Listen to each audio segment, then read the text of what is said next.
Actually, I'm really pleased to have the opportunity to talk to you today. And for me, you will see I don't have 50 slides or something. I just have 15 slides. I have a lot of ideas I want to share with you, but I really also want to ask you for your feedback. I can take the benefit of the newcomer on sustainability, so I just started last summer in a very special situation, as you can imagine. It was just a few weeks after two big companies came together, Bayer and Monsanto, so it was a lot of interesting change. And we are still in the middle of the process of that change, so what I will share today with you is a very high-level idea of where we want sustainability to go, what we are going to commit to, and I expect you to give me very critical feedback, very good feedback, and also very helpful feedback, because we are still in the moment when we are able to integrate. Yeah. So my idea is not to come here and teach you about what Bayer is going to do. My idea is to open the conversation. Okay, that's very important. And just to describe the situation when we started last summer, it was that there were two different companies with very different approaches coming together with very different initiatives and projects, and the idea was come up with a holistic, integrated approach which is creating an impact. So quite a challenge. And looking at all the initiatives we had, I wasn't actually sure even where to start. And the first thing I started was then parking all the initiatives for a little moment. I tried to seek for guidance externally. And the first thing everybody's doing, working in sustainability, is looking at those very famous sustainability development goals. And I looked at what the competitors are doing. I also looked at what the industry outside of our business is doing, and I found it quite difficult to differentiate along those, because they are all super important. Actually, they are all super important. So for me, it was a challenge to say one of them is, they almost all also relate to our business, some directly and some indirectly. So I also parked the Sustainable Development Goals for a little moment, and I went to something else. Do you know this model? Do you know the model of the planetary boundaries? I guess you are much more aware of the model than I was definitely last year. But I found it really, really helpful to get my starting point and the starting point for our company right. So just to briefly explain the model, which you, I guess, know, that's what they call the donut. It was basically invented, if I'm correct, by a group around a Swedish scientist called Rockström in the late of the 2000s. And he came up with the famous donut. So everything, if we as a human society would be inside that space, then we are fine. If we are here, then we have critical human deprivations, and you can see on the right side what that could actually mean. So if there's not enough food, if there's not enough water, if there's not enough income, if we have bad education, then something has to happen and we need to move into the green space. On the outer side are the critical natural thresholds. So if we exceed those, we need to move. And I found this a lot more concrete, and also it could give me an idea where to start and where to prioritize. Okay, and then I looked into the analysis, and this was published by Oxfam. I think it's a mix of what the group around Rockström has been doing, and this is basically based on the results of Biodiversity. And I was surprised to see that. I don't know if you have seen that. The white spots, I think, were missing at the time when the publication was done. I think the gaps are in the meantime closed, but the result has not changed. And I did not expect that biodiversity would be so much out. Yeah, I can imagine for many of you that was maybe clear. For me, was not clear. Even much more out than climate change. Yeah. And then you can see nitrogen and phosphorus cycles, and I think the red bar is the nitrogen, which is also far out. So, being very serious about it, it's like if you come up with a new sustainability strategy, I think this is something which we definitely need to take into account with a very high priority.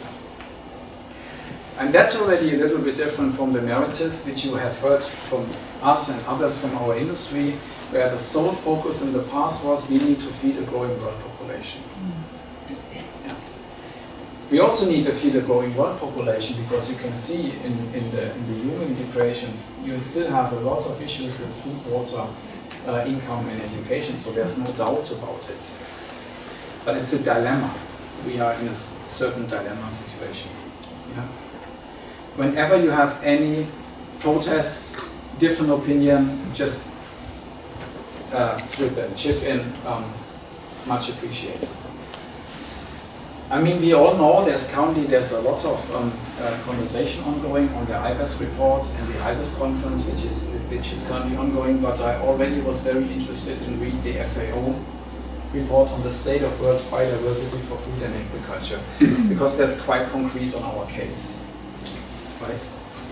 And I think the statement was very clear. We have a severe threat, and by the ever-growing challenges facing food and agriculture, we need to have to do something, and it's also impacted by climate change. And I found it interesting that in this FAO report, one of the ways forward was called sustainable intensification.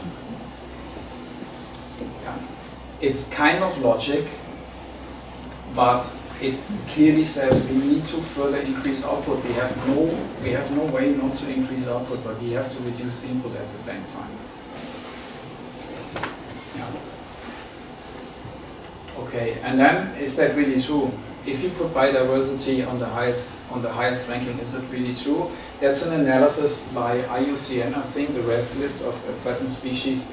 And for me, it was really interesting to see it is crossing all the different species. So we don't have like one problem, we have the problem all over the place. And some of those areas are clearly directly related to agriculture. Others are a bit less, especially rocky areas, for example, where we also have a big problem. But in all those areas, I mean, every company, everybody working in the agro sector has to make a contribution. Okay. Yeah. That's another thing. There are still people around who believe climate change is a rumor or a myth. But I think especially those living in Germany, they have experienced the last summer where farmers have made it into the first 2 minutes of the famous Tagesschau or daily news at 8 o'clock, where normally you wouldn't find farmers. Yeah? But the situation was so desperate, the situation was so complicated with the drought in Germany, that we had pictures which we normally only see from very different geographies. And actually, it was the first time farmers' voice was becoming really. You could hear farmers' voice in our TV, and they were really complaining that they are running out of options. That was very interesting. And it's not only in Germany, of course. Just in the last year, we had a lot of climate-related, very difficult situations around the globe. So, if I build the case where Bayer wants to go in the future, then the first thing is we acknowledge that biodiversity and related to it climate change are severe issues, and we need to address them in a business model which is preserving biodiversity and combating climate change. But at the same time, and you all know that, that's the way the world population will develop. That's normally how we would have started our presentation in the past, right? Where we would have told everybody, and it's a problem, And if you see how it develops, then you see in Europe it's probably even declining, in the Americas it's quite stable. But in Asia, it's still growing massively, and in Africa, it's going to be double. That's really an imbalance on our planet where people are living and how people need to be fed, but definitely we need to have sufficient food supply. And there is another thing which is important, which is not captured on that slide, but we had a conversation recently in Berlin in a roundtable with farmers. And they say, do you see how many farmers give up their business because they don't have a proper business model? So there's no sustainable agriculture with farmers as well. So it has to be a model which is attractive for farmers also to be handed over to the next generation, to their children. So we must preserve biodiversity. We need to combat climate change on the one hand, but at the other hand, we must have an agricultural system providing safe and affordable food with a business model which is attractive to farmers. I don't know if you would agree to that, but that was giving the starting point for our conversation, saying if we want to go in a sustainable way forward, we need to address all this. I hope that makes sense to you. Okay? So it's captured on the slide: biodiversity, climate change, and food security, and what we really, really will change in the future. And that is different from the past. In the future, sustainability will not be an initiative in Bayer. It will not be an activity or a project which we do. It will not be a cherry on the package of a product. It will be the product itself. So this is something which is new, and there's no other way to get there if we don't get there. We will link sustainability to the core of our business and R&D and our technology development. It sounds straightforward, but it's not. It's of course not, because it's then related to creating value. We need to create value. We are an enterprise, so we need to create value in a transparent way, and we need to balance farmers' needs in the future with societal expectations. Yeah. To get there. This is something which you can feel strongly in Germany, and it's a pity. You have all these farmers and they want to do a proper job, and they don't even dare to talk about it. They don't even dare to talk about the technologies they use, because society currently doesn't like it. Yeah? Everybody likes to have cheap food, but nobody wants to know how it's produced. I think this is something which is not a sustainable path forward. So transparency is also very important, and we can make a big contribution as well. So, that is context. So the commitments which Bayer is going to make, and you will see KPIs behind those commitments, so quantifiable numbers very soon. But what we want to do is, I start in the middle, balance farmers' needs with societal expectations, which means increasing yields while using less inputs to reduce environmental impact. Yeah, you can say that reads very easy.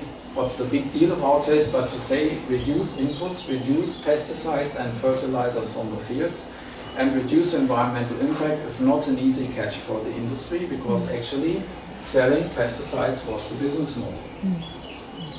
Right? So we will need to work on new business models. Yeah? And one of the ideas which are there, and they will come for sure, is that in the future we will, at least in some geographies and in some crops, go away from an input to an output-based business model. We will sell the yields. And I like the picture of a car wash. If you go to a car wash, actually you're not interested in the soap. You just want to know what the result is going to be and how much of your car is going to be clean. And imagine the impact on our industries if we move into this business model. It changes everything. Because competing on the soap doesn't make any sense. Okay? I have a huge expectation in these new business models, because if you work on an output-based business model, it even incentivizes you to reduce the input. Yeah? So reducing pesticides and fertilizers while producing more, that's basically the call we got from the FAO. That's the call for sustainable intensification. And this is where we believe we make a direct contribution to preserve biodiversity as well. Is it the only point on biodiversity? Of course not. Yeah? Biodiversity is a multifactorial topic. It depends on many, many, many things. Inputs on our fields is one thing. Even if you look at agriculture, probably the even much bigger topic is land use, is deforestation. Yeah? How are these topics going to be handled in the future? And we will make our contribution, but this is definitely only possible through partnerships. This is something where we can get started right away. The next one is advancing a carbon zero future for agriculture, helping our customers reduce greenhouse gases per crop on the field. Yeah. When we had conversations with a couple of stakeholders before, it was interesting. We got quite positive feedback. They were saying that's a good idea. How about Bayer's carbon balance? Are you doing yourself also your job? And this is something which I can promise you we will get back to you very soon. Those commitments are only related to Bayer's crop science division, right? If we talk about Bayer, we talk about Bayer as a whole. So we also talk about healthcare division, the other divisions, consumer care. So there will be a separate set of commitments coming very soon. This is what Bayer Crop Science intends to do. And how are we going to do this?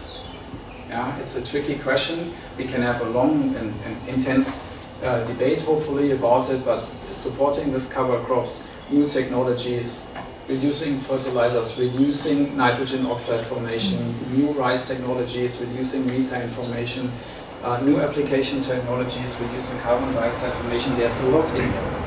We can do actually quite a lot. And the last one, I guess also very interesting for you, is empowering 100 million smallholder farmers to succeed by 2030. You think it's a big number or not? Or not so big? It's a big number. It's a big number. Yeah? For a company, it's a big number. Okay. It's what does empowerment. Exactly. To work with is a big. How you define it. How you define it, exactly. How you define it. But it's a nice feedback because we get all kinds of feedbacks on these commitments, as you can imagine. Some people think they are challenging. Some people think they are not challenging enough. Some people think 2030 is too far away. We are living in 2019. But I just want to call your attention on the fact that if we today discover a new chemistry in a laboratory, it will be introduced into the market probably around 2030. It's a development cycle for us. So, in other words, if we want to reduce pesticides and fertilizers through better products, we have to find those products now. So, it's actually setting a lot of pressure on our own organization to move. Yeah? Sorry. I want to give you some examples. Yes? But if you mention just the chemistry part, you're excluding, for example, technology, which is another kind of product which you also mentioned before. So I think the development of technology is faster than the one of chemistry and seed production. I would assume that this is not included in Europe. Very good point. If we talk about how are we going to reduce, there's many different avenues we will use, depending on the crop. Of course, digital application, precision farming is already there. Yeah. Yeah. And of course, that's one of the technologies which we will believe will bring a quantum leap in reduction. How big is that quantum leap? There are very different ideas on maybe 20% or 80%. I have seen a study of the European Parliament. It was commissioned like 2 years ago. And the result was like up to 80% could be reduced in some special applications, but in the press release was already said 80% is reduced. Okay, so there are some very high expectations on precision farming. I also have very high expectations. Yeah? And certainly this will hit the ground first in like soybean or corn, in the broadacre crops. Then we will have biotechnology coming. The acceptance of biotechnology is very different around the globe, but it can definitely contribute to input reduction. Yeah. So, and that's another thing where we, I think, need to have a conversation in Europe. What is our pathway down the road? That's a joint conversation in our society. Yeah, and we as an industry, we have to adapt. But we should have that open conversation. What do we want? If we don't want to have GMO, okay, what about genome editing? What about CRISPR-Cas? What about these technologies? Yeah, because they can help. They can help a lot. Yeah? But we will also have more biological control in the future. This is also part of our thinking. We will have more combined technologies. We will have different application technologies. We will have eventually even low residue programs. Take it, depending on the crop, depending on the geography, there's all opportunities to move on. And it's about the right mix.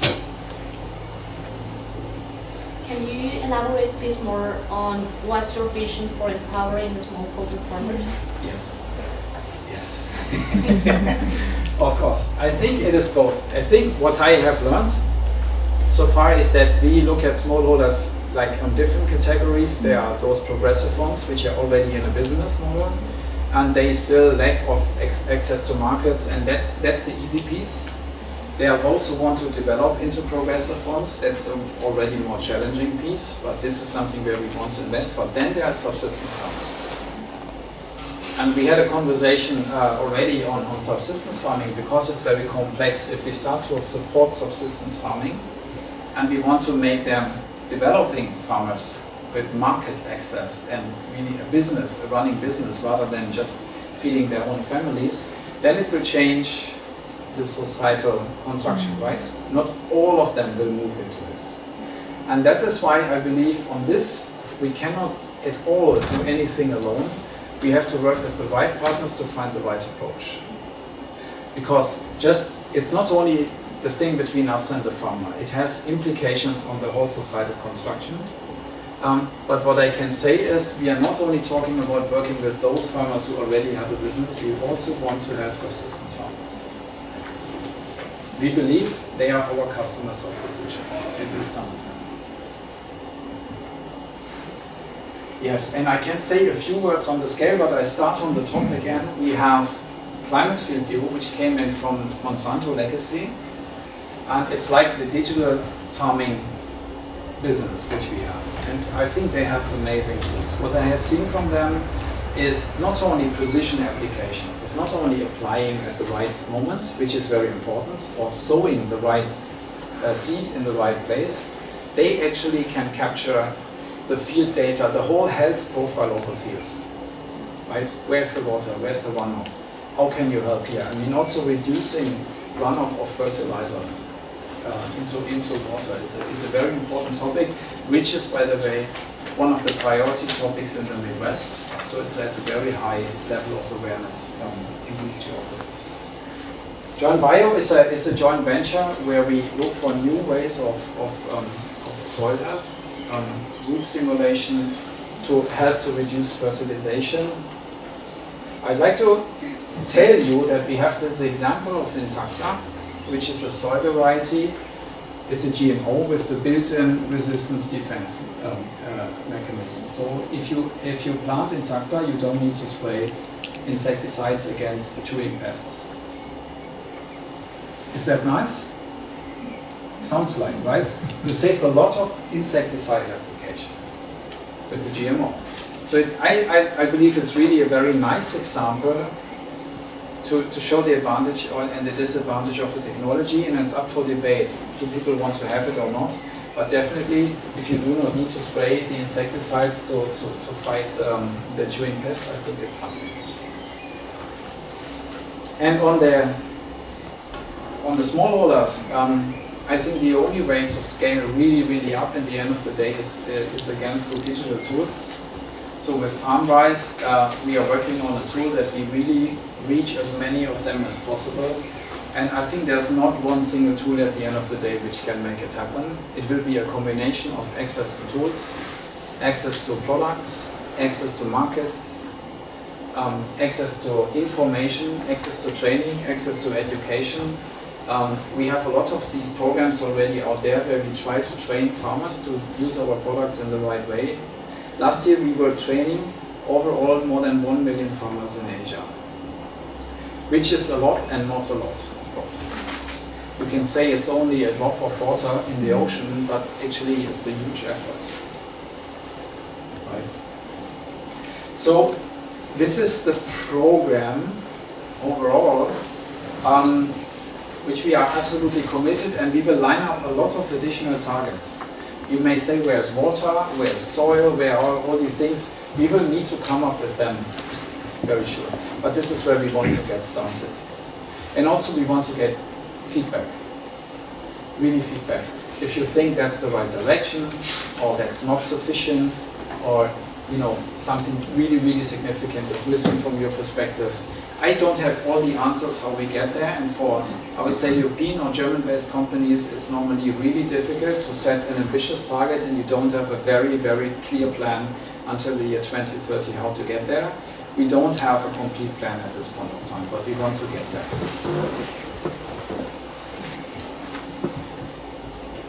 Okay. I already mentioned that we want to do it in a transparent way. And I have to say, I take some pride in saying that 2 years ago, we were the first company to publish our safety data. I think one of the big issues in these days is the lack of trust into the system and also the lack of trust into companies like Bayer. And it has certainly not improved in the last 12 months. At least if I recall last Friday and the shareholder meeting, it was not a strong signal for trust, very clear. So we have to take action. And one of the things we did 2 years ago is we provide access to our safety data. Yeah, you can visit the website cropscience-transparency.bayer.com and you can read, if you want to read, about the safety profile of our crop protection products. It's a very important first step. I think a lot more has to come. But it is a first step, and there was a lot of debate in our industry whether we should do it or not, in our company whether we should do it or not. Actually, we learned by doing this that we can change. And maybe that was the best learning of the whole exercise. But now you have access, and I really invite you to visit the website. I would be really happy to get also feedback on this, and we are committed to make next steps. Glyphosate data is also on the website, by the way. Okay, so this is the way how we want to evolve in a more transparent way, and invite the public to go with us together. And then I think it's my last slide. The way we are practicing sustainability, that's an example from Germany. We have these forward farms a lot in Germany, we have some in Asia, we have some in the Americas, but it needs to evolve. It also needs to evolve into Africa for sure. Is we are working with farmers, they are not employees of Bayer, and we need to test new tools with them. And we need to figure out if they make sense to them, if they can grow, if the farmers believe that these technologies have a potential to grow. Yeah, I'll give you an example. For example, on water protection, Phytobug is a system to purify water on the farm. So we help the farmers to work in this direction. Of course, we work together with them, promoting biodiversity, reducing soil erosion. What technologies can be implemented on the farm which come with a reasonable cost and with a great benefit. And without the feedback of real farmers in their real communities, nothing of what we invent in our headquarters makes any sense. So the Bio-Forward Farm is a concept, it was launched I think 2 or 3 years ago. It's a concept where we put a lot of expectations into it because this is where we really want to practice new sustainable farming practices for the future and where we need to get the feedback, whether that makes sense or not. So lots of trainings on operator safety, lots of trainings on optimizing application technology, but also applying the new technologies, including drone application, for example, services, of course, new crop protection, and I said already, chemical or biological. For me, it doesn't matter. For me, it doesn't matter. I'm sometimes a little bit puzzled by the public debate because it's like there's good and bad crop protection, depending on if it's biological or chemical. For me, it's depending on the profile. Yeah. Not necessarily on the origin of the substance. It's depending on the profile and the principle of the mode of action. Yeah. So absolutely open, we are open and we are investing into biological control. And for me, the most important thing is that overuse of single technologies is always the wrong track. Yeah, so we need to come to a much more balanced way of combining technologies, chemical, biological, application technology, mechanical, whatever it may be. And I think that's the pathway which is the most sustainable one. And seed technologies, of course, as well. And this is really, and maybe just to say that again, the great advantage of having Bayer and Monsanto together is the incredible expertise of the combined companies in terms of crop protection and seeds. And the call to us is to get the best out of this. Yeah. And last but not least, I think I have mentioned it already 2 or 3 times, but I say the 4th time, nothing of this can ever work without having good partners, especially in the smallholder areas, but in all the other areas as well. We need to have the right partners, we need to have the right advice, we need to have the right feedback, we need also to have the right pushback to get on the right track. So, I mean, if I summarize what I say, what we believe is the right landing point in 2030 is an approach for agriculture which unites the need to preserve biodiversity and combating climate change with producing enough food in a business model which works for farmers. And this is where we want to go together with you. Yeah. That's it.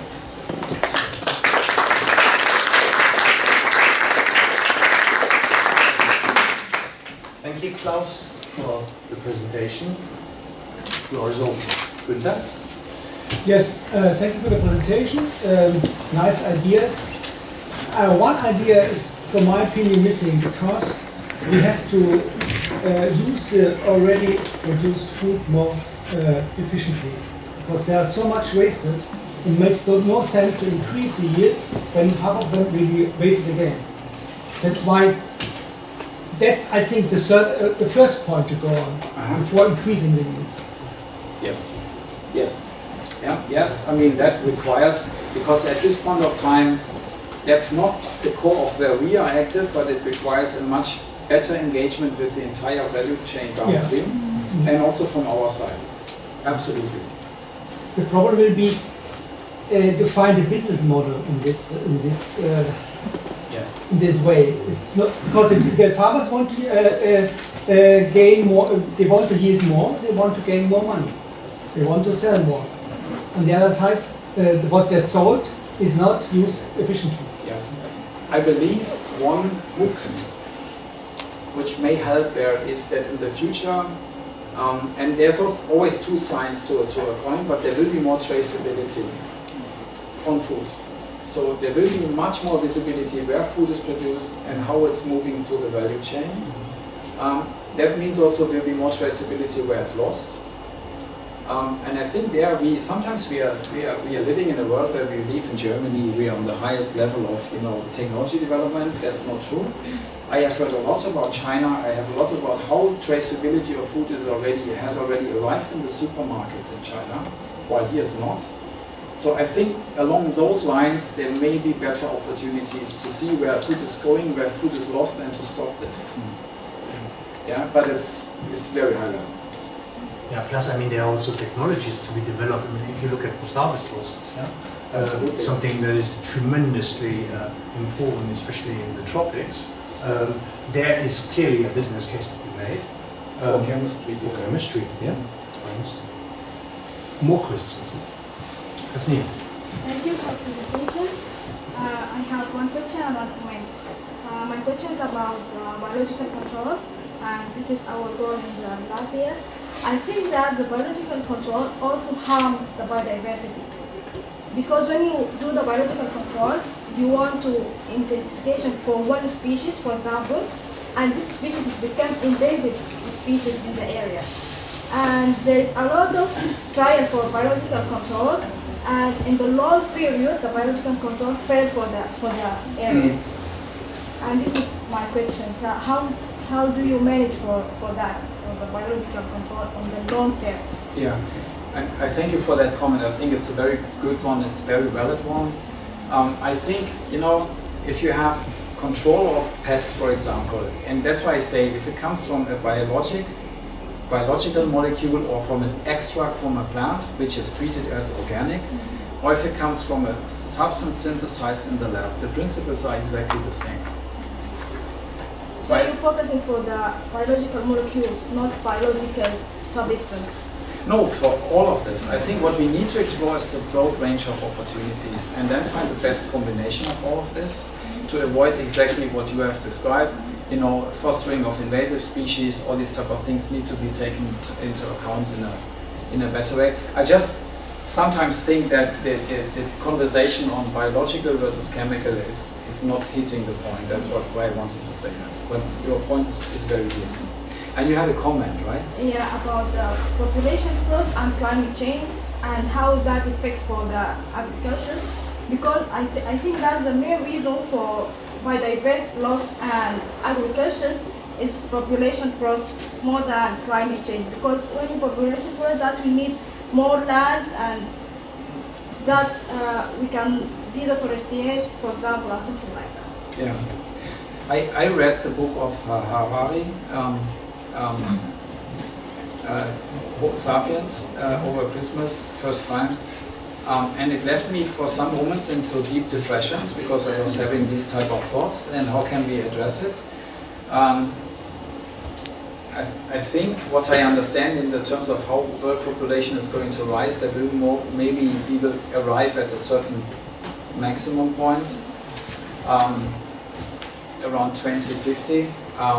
That's giving some hope because unlimited growth is a disaster. Yeah, I agree.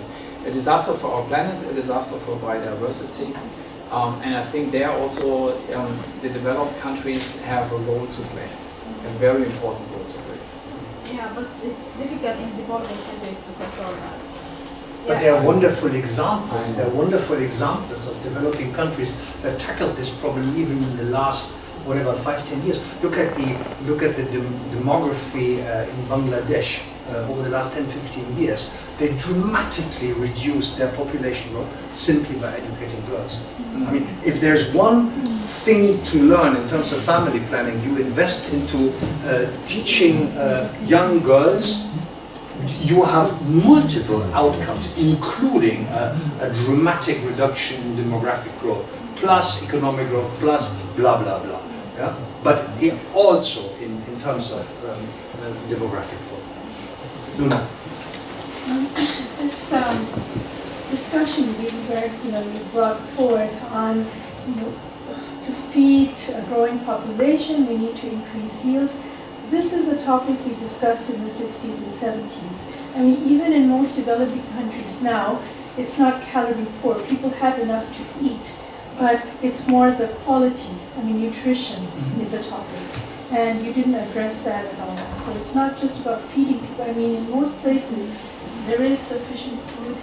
Well, it's not. We're not living in a calorie poor world. There's also the whole wastage issue, but the nutrition part is something we need to address. I mean, the assumption that we need to increase yield is just solely based on the assumption that world population is rising and we don't want to expand the land for agriculture. That as such, I mean, leaves food security still as a topic which needs to have attention. I don't say we are where we have been 20 years ago, and I completely concur with you, and I would say the problem of food security has been reduced to a great extent. It's still there. The topic of food quality, I very much agree with you, has become equally important. If you look, for example, at policy in China today, while 10 years ago it was solely focused on food security, today it's almost only focused on food safety and food quality. I would say it is not yet in those three commitments, and I thank you very much for the comment, it's very helpful, and we will give you more along these tracks very soon. It comes also with food safety topics, food quality and food safety play together. It comes with residue levels of whatever, of chemicals also in food. But of course it also comes with the pure quality of the food, and we will address it. Please. Thank you. Well, I mean, okay, apart from the idea of whether we need to really increase production or not, I'd like to talk more about sustainable intensification, which, I mean, within the term itself, already having some kind of conflicting issue of sustainability and intensification. So you mentioned something about like moving towards an output-based model instead of input-based in this business model. I'm not really sure. Okay, so that can be related to a range of technologies and inputs, etc. And you also mentioned something about combining different technologies and inputs. So to which extent would you say recommend farmers to use the inputs that you produce as opposed to something that they could produce on farm by themselves? Like something compost that we can do on their own, or some kind of technologies that doesn't require buying inputs from corporations. And that's also linked to my second question, which is about to which extent you think about intellectual properties and farmers' dependence on potential dependence in purchasing inputs from companies. And then that leads to the third question as well, if I may ask, which relates to the competition and market power in our industry. So how much of free competition would it be if there are a lot of consolidation going on, not only in your case, but also other corporations, and also not to mention the data that can be generated from field control is also in the hands of corporation, and also that's linked to machinery as well and everything. So how much power do farmers actually have? I need a whole seminar. I'm sorry. So I try to answer your questions in the best possible way. I think I can share the concern that everything is concentrated in a very few companies. Maybe I start there. It can have advantages and significant disadvantages. So what I think is very important that farmers are not forced into one system, but they have choices. Okay, choices. It's for me very important. It's not like this is the buyer system, and then you have it and you have it for years, and you are like this in the system. That's not from an ethical perspective, and also from a diversity and from an economic perspective. That's not the way to go. So we need to offer choice. There must be enough choices for the farmers. Intellectual property is the ground we stand on. And if I make a reference to this transparency initiative here, there were significant concerns automatically in our company whether we violate our intellectual property rights. And I think we have to go to more limits than we have been doing in the past. We will always try to be on the very safe side. But in the end of the day, if you look at the investment costs for technologies without intellectual properties, there will be no innovation possible. So this is finding the right balance between protecting technologies but also making them accessible in a way which is from an ethical standpoint correct and viable, which allows competition, which allows companies even to enter innovation. And that brings me a little bit back to the genome editing topic, because that's a technology which could be easily accessible. I mean, for a big enterprise like Bayer, okay, we can invest or not invest. But genome editing is a cheap technology with a huge innovation potential. So we must ensure that these technologies are available to a broader innovation space than only the big companies. So I think it is on us to provide choices. It is on us to explore the pathways which you have described first, that there's a lot of things which the farmer can do on themselves. And that's good. That should be good, okay? It's on us to find business models which make buyers survive in this business environment, because that's of course also our direction and our objective. And it's on us to help in the policy arena to stimulate innovation on a broader sense. It's not in our interest to be the only company, together with 3 or 4 others. And I think that's bad, actually. I hope I answered 50% of your questions. Yeah, it is very broad. I would like to hear more about what you want to sell in the future. Where is Bayer really want to make money? You know, there were a lot of points where you spend money, where you teach people, little return. If I listen to the assembly just a kilometer from here last week, your value has been halved, you know, over the last few months. You know? So you need to earn money very quickly if you want to survive the next 10 years. So where will Bayer really make money out of all these nice options which you explained to us? Yeah. Thank you. It's a good question. First of all, I think our value has been half from a shareholder perspective, not from our technology value which we bring. Okay, I mean what we have, if you look at the turnover, first quarter, that was fairly okay. But that turnover of the first quarter of this year cannot be the same turnover as we will have it 10 years down the line, because Mark, things will change. If you like it or not, things will change. So many of the things I describe here are also based on the assumption that the environment will change. And if companies don't adapt, they will go away. So that's why I said in the beginning, I don't have the concrete answers to all of those questions. What I wanted to tell you today is that we will go on a journey and change our business model. We will put sustainability in the middle of all this, and we need to create models which create enough value, to create enough turnover to please the shareholders. But just turnover today does not convince investors anymore. So the sustainability piece as an integral part of the business model is mandatory in the future. And what I try to tip on is pathways, and with precision application and packages which come with application technology, we will go into a different type of business and we will create this value. We have to. We have to. Just keep going in the business model of 20 years ago is no option, even though it was a nice business model 20 years ago. So maybe I have the opportunity to come back in 1 or 2 years, and then we can be more concrete.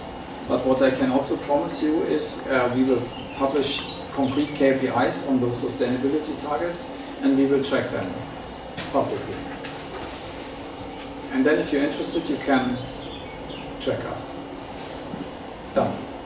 Let me expand on this question. Last November I was attending a major conference in Canada of the Canadian and the American Demography Society. And I would say about 70% of the talks were directly or indirectly linked to gene editing. That was really the topic.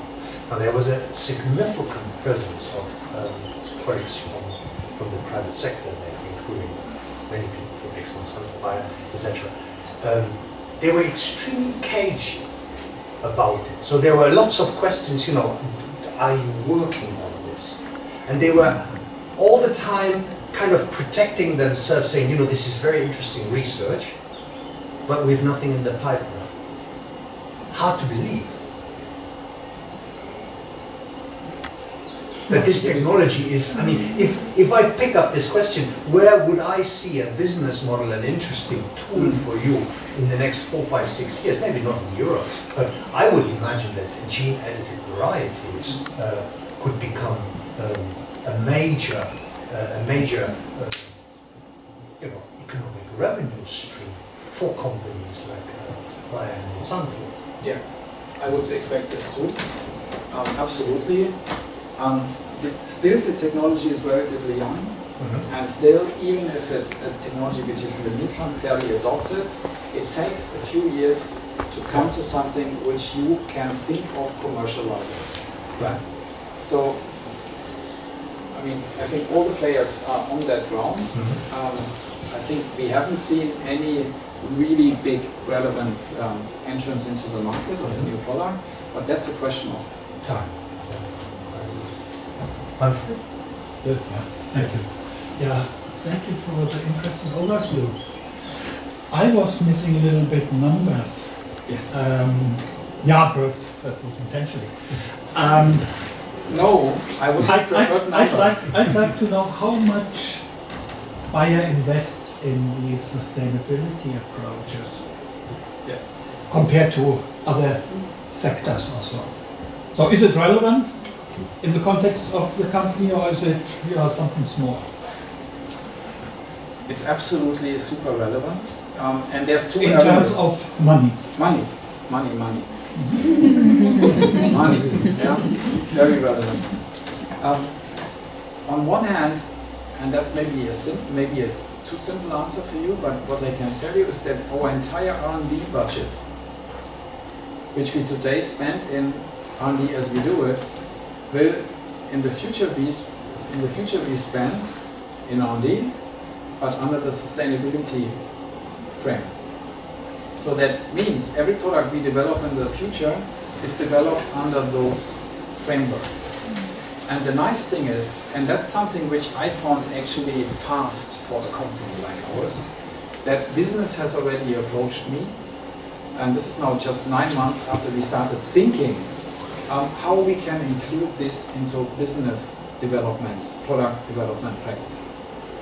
So that is, I think, a good message. It was a great message for me because I feel I was successful if this is not, if I don't need to explain to anybody in my company anymore why we do it, if they just do it, because it's clear. Because, I mean, we have a lot of selection criteria and research, for example, efficacy, safety profile, these type of things, and this will be part of the selection process of any new product, of the development decisions, of decisions why we go into which market. Then I think then we are there. So that's half of the answer. The other answer is how much are we going to invest into partnerships? And at this point of time, I cannot say that number, but it will be very significant. It has So you don't have a percentage for me? No, I don't. And there I ask you, that's why I know coming now with this is maybe 2, 3, 4 months too early, because also on the commitments reducing environmental impact, reducing greenhouse gas emissions, there will be percentages. Yeah, very soon. Can you imagine that it's not easy to define this percentage? It's not so easy. I mean, at the end of the day, normally we want to have at least minimum 150 pages of Excel calculation with risks and benefits to be, trustful that we have the right percentage. And in this case, we can't because we don't know. So we will come up with a percentage which is an ambitious target very soon. And then, of course, we will also come with the commitment on investments and partnerships. Please.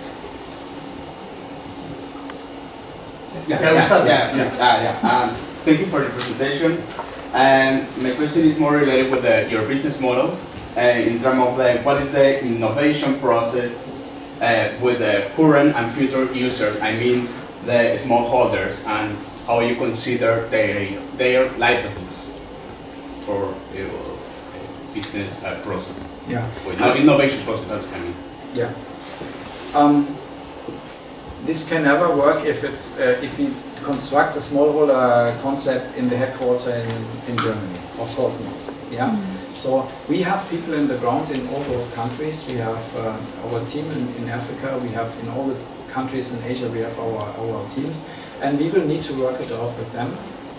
And once again, I even believe that a company like Bayer alone doesn't make a difference here. It has to go through the partnerships. So. As bad as it sounds, I mean, I think when we have identified the most important partnerships, there's already a lot of partnerships existing in both legacy companies. But we will need to focus on the right ones with the most and the biggest impact. Then I can give you a better answer. For me, the piece of business model is essential, but even if it may sound like an investment, the piece of education for me is equally essential. I'm responsible for business stewardship, and it's about our license to operate. So you may think it's paying money to educate, but if we don't do it, we will lose our license to operate if farmers are not applying products in the right way. That's the other part of the equitation where I'm much more clear about how much we are investing and how we are trying to reach out, how we are doing this as Bayer, how we are doing it through CropLife, how we do all these type of things like container management, obsolete stocks management, all these things which also need to be done in these geographies to enable proper livelihoods. Yeah? So it has to be a combined effort of the crop protection industry with other industries and with other partners. If you look into subsistence farming, I'm sure it is also an investment into the mid to long-term future. Please. I very much like this example of the car wash you used. And in the past, you have been selling the soap you said, and now you're a little unsure more the output that the car is clean. And we are the consumers driving the car. And I think it's interesting because it's a very technical example. And a buyer presents that the future of agriculture, which is very much seems to be congruent with the future of buyers, how they do it, not the whole system. There are a lot of technical solutions. But I think in this image, there is the question of the soap, that you will produce less, like where has the soap gone in the past? It has a contaminated environment. How will be the new soap? How many car wash stations do we have? Like they're getting less and less. Me as the driver of the car, is driving a car the right thing? Am I unaffected of this? Can I keep on driving my car? Or should I have a different car? And I think these questions are interesting to explore around this image. And I think so far you've said nothing to us as a customer or as a consumer, changes that we need to do in our consumption habits, or maybe the willingness to pay higher prices. And nothing yet as well. There was the issue of patents and copyright, property rights. The issue of the regulatory system that operate in which companies like Bayer operate, and it's clear that within the system you try to find a business model and to be successful and sustainable.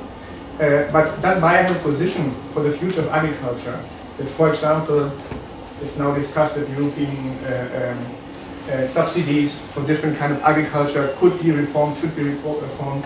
Does at least the sustainability department of Bayer have a position that yes, there are lots of screws that should be on the political, economic, and regulatory framework that should be changed, and on the consumption habits that we have, in order to have really a future of agriculture that really is sustainable in the short time frames that we're talking about. But 10 years is, I think, a really, really short time frame, not with regard to the red extinction of biodiversity and all this, but to the solution that we need to find under a very high time pressure in order to be sustainable.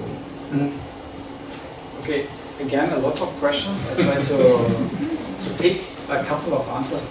I used the car wash example because I realized it helped me internally a lot to explain the change.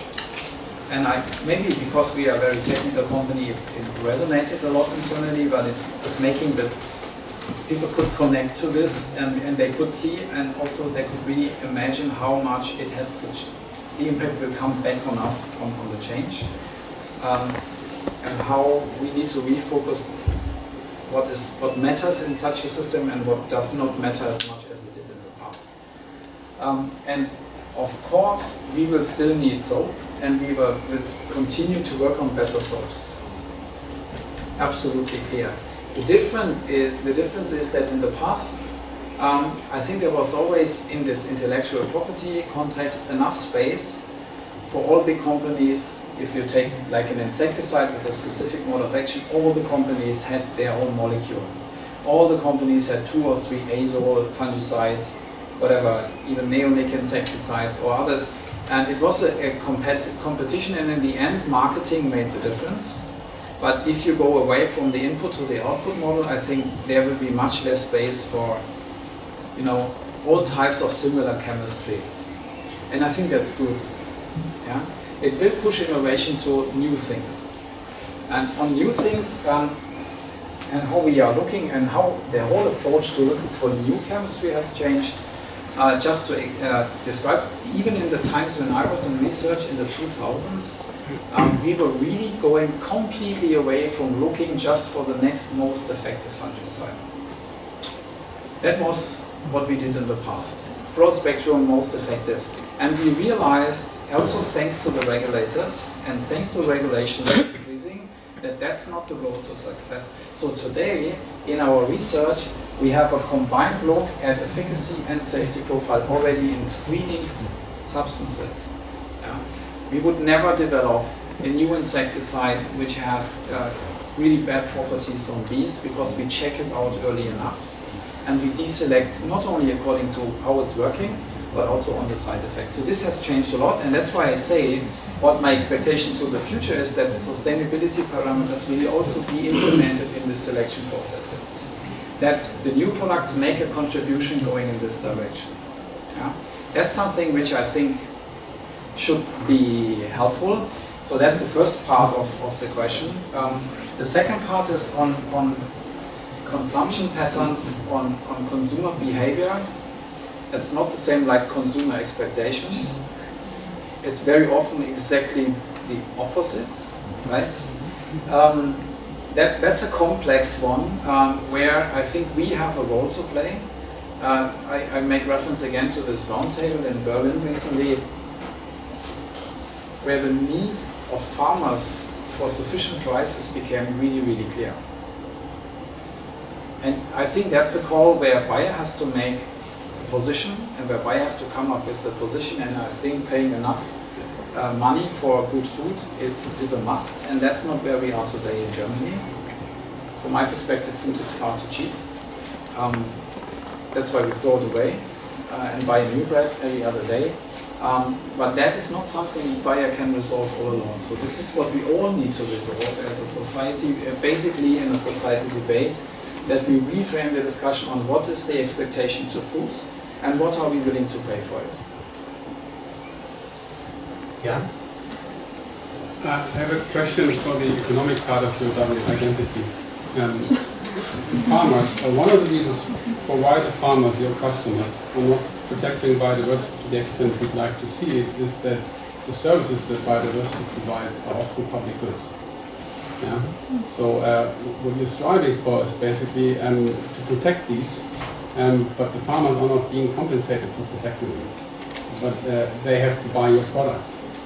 So would you accept lower revenues and do this for the good of society, or doesn't it have to be a consequence of your business model that you lobby, or that buyer starts lobbying for things like payments for environmental services and product certification and all these economic tools that economists are proposing for years now to internalize these external benefits of agriculture-based ecosystem service provision?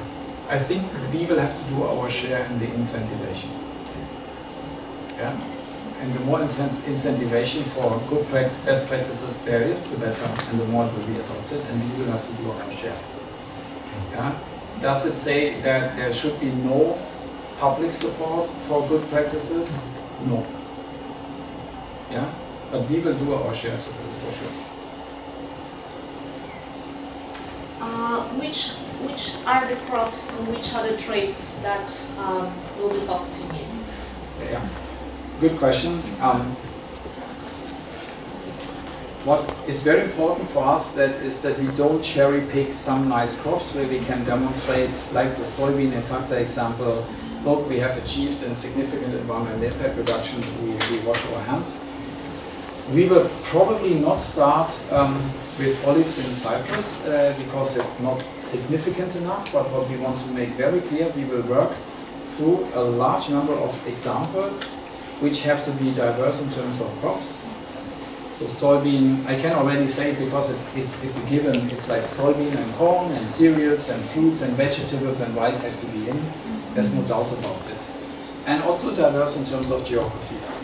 Yeah? So not only North America and Europe, also the other regions, also Africa and also Asia, because what we want to make clear is that we are absolutely serious about it, and this concept applies to our entire way of working, and not only to where it's nice and looks.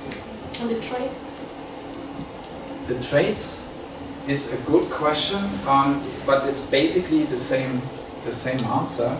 So it has to be diverse in terms of geography and in terms of crops. And that's what we can say. What we need to do now as a next step is we need to sit with the business and define where are we going to start. Yeah? In terms of not only, I mean, we will start everywhere, but where are we going to start to track our progress down? And I cannot stand here and tell this before I haven't discussed it with the business. Otherwise they You get another series of very complicated questions. No, this is simple. I just would like to focus on one thing, which is like the relationship between companies and farmers. Yeah. So not just tenure, but let's say agricultural companies in general. I definitely, on one hand, I definitely see the importance of having intellectual properties and patents and such to drive innovation. On the other hand, there is these issues of how much real power and how much real choices that farmers can really have. Because in the companies, this business model somehow it has to balance between the company's profit and at the same time it cannot just make the farmer so much independent out of the company itself just to use any other inputs. You see what I mean? So how would you see what would be a good balance between managing balancing between the right of a company over its innovation and ensuring that the farmers still have some certain levels of independence and power to make their real choice? It may sound too nice, my answer, but I want farmers to choose our products because they trust them based on good experience in the past. Yeah, and they have other choices and they choose the bio products because they trust them most and not because they are bound by anything to use them. But at the same time, there are not enough other sources of supplies for the system biodiversity. The rice group system really much declined over the years. So the farmers had to continue buying seeds and a lot of seeds varieties are very strictly. So, which I see the point is driving innovation and everything, but is there any kind of middle ground between two extremes? I understand your question, but I think I'm standing here as a representative of Bayer. Okay, so we try to offer a variety of choices, which could be bigger maybe, but it's not big enough from your perspective. But what you address is the lack of competition and it's a lack of diversity in the marketplace. So I think I'm in the one way I'm the right person to talk about it, but there's other people like politicians who also need to bring their share and stimulate innovation so there's more innovation in the market from different sources than only a few companies. Right? Because we will not compete with ourselves. Let me pick up on this. If we are really experimenting a gene editing revolution, including in plant breeding is going to become, has become and will become in the future much less expensive than it presently is, faster and expensive. And if a technology is faster and less expensive, obviously this will lead to much more competition. There will be new players in this area. So I would imagine that in the near future you will have a much, as a farmer, you will have a much greater diversity of seed suppliers than you have these days. Not maybe in 2 or 3 years, but certainly in 4, 5, 6 years. I think that gene editing is going to lead to some sort of a democratization of certain technologies that are presently heavily guarded behind IPR and heavily the monopoly of maybe 3, 4, 5 companies in the world. That's going to change. That has to be investigated. Say it again. That has to be investigated. I think there's a concentration the last decades. I'm an optimist. You are not. It's always a package. I think it maybe goes the same way like the IT sector. Yeah, maybe. I think. My take is really that we're going to see a greater diversity of players in some of the fields that Klaus pointed out, which is actually not really the best business model for Bayer. I think there's going to be a lot more competition in certain areas. For instance, in this digital farming area, I'm sure there will be lots of startups that are going to compete with big companies like Bayer in this area, coming up with smart algorithms, coming up with smart technologies, analyzing sat images, etc., giving met forecasts and things like this. I think their technology is going to drive a lot of competition in this area. It's fizzling out. Let me ask you one last question from my side. Cultural barriers. All this, what you are pointing out, is going to be really difficult to, at least from my perspective, really difficult to implement because of inherent cultural barriers. And I'm not talking about Monheim versus St. Louis. If I look at my professional career, scientists in let's say in the agrochemistry area, they were not known to collaborate. They were really working in their silos. there was very little, say, public research, private research collaboration in the past. When I got my PhD, this was like a Y intersection. There were a whole bunch of guys that did their PhD at my time with me, that went to the industry. They always stayed there, and they only conversed in industry circles, and then there were the guys that did something else. So how and you emphasize very much that new partnerships are necessary, etc., etc. How do you want to incentivize and implement these kind of cultural changes that in reality are a prerequisite for all these things to happen? Yeah. I can give you a hopeful perspective, but you're an optimist, you may take it, hopefully. Yeah. Things have changed already in the last years in terms of that even internally, and it starts internally, people are collaborating in a different way. I give you one maybe very descriptive example. In the past, every laboratory leader, chemist, had his own lab journal and it was like this. And now it's understood that it's not his, it's the company's. Everybody has access to this. That is a big step for a scientist to say, to share his own thing. And that I think was like one step, it's already 15 years ago. But today we have a dedicated department for open innovation, and this is been much bigger than it has been in the past. And that's clearly based on the understanding that we can never go technology broad if we stay internally. Never, no way. And I'm with you what you said. I was in the Farm Progress Show last summer in Iowa, and I saw all the technology coming like it was breathtaking. And if we stay in our own worlds, we will miss the track. So it will be incentivized because it has become clear that the company needs to change direction in terms of partnering. So that's my I don't have like that. It's not in the individual objectives of each and every employee, but there's a large percentage or a large number of researchers who have the dedicated role to partner. I may give a little different perspective, which I also observed in the past, and maybe that's just for interest. I think in research is a lot of space in the development functions. I have worked also. I have seen people drowning in work. We have a stable number of employees, but we have like 5 times higher regulatory requirements. So the same number of people have to do 3, 4, 5 times more work. And that's the concerning piece about it. There is no breath. So we need to ensure there's enough breath. In research, I think for me it's absolutely clear people have the space. They need to take it. We need to take out administration and allow innovation.